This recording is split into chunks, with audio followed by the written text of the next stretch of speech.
nakakabaliw ang buhay. Maraming nawala sa pag-iisip. Meron kunting natira. Tumira sa buhay upang habang buhay na mabuhay, na mabuhay na lamang sa panaginip. Tumira sa karimlan, yan ang napili ng ilan.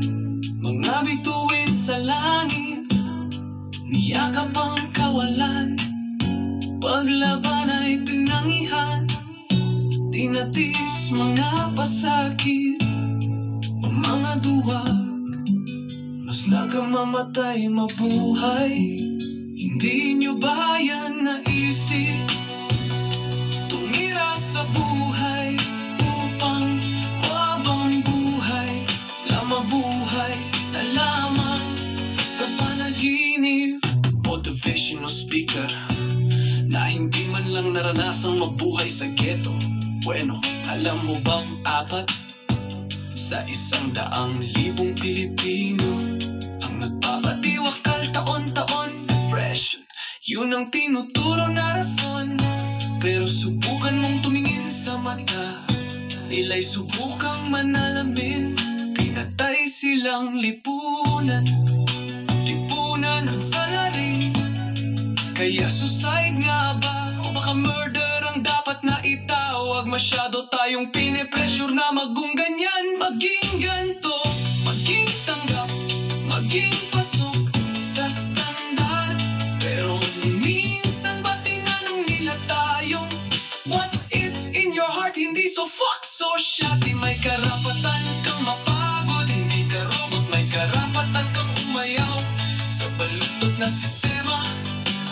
May karapatan kang sumayaw sa pagpalo ng kadena.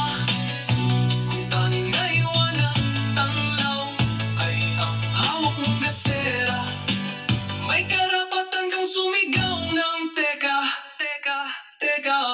Nasaan na ba ako? Ang tanong, nasan ka na ba? Hindi tayo isang bagay para gawin ng mga bagay na hindi sa ating nababagay. Hindi tayo hayop, hindi ka baboy o buwaya, hindi ka niluwal para magpaalipin sa pera. Tayo ay tao, may karapatan kang pumalma, may karapatan kang magreklamo kapag nasasakal ka na. May karapatan kang huminga, huminga ng libre. May karapatan kang sumaya at mabuhay ng simple. Gawin mo kung ano nung gusto mong gawin.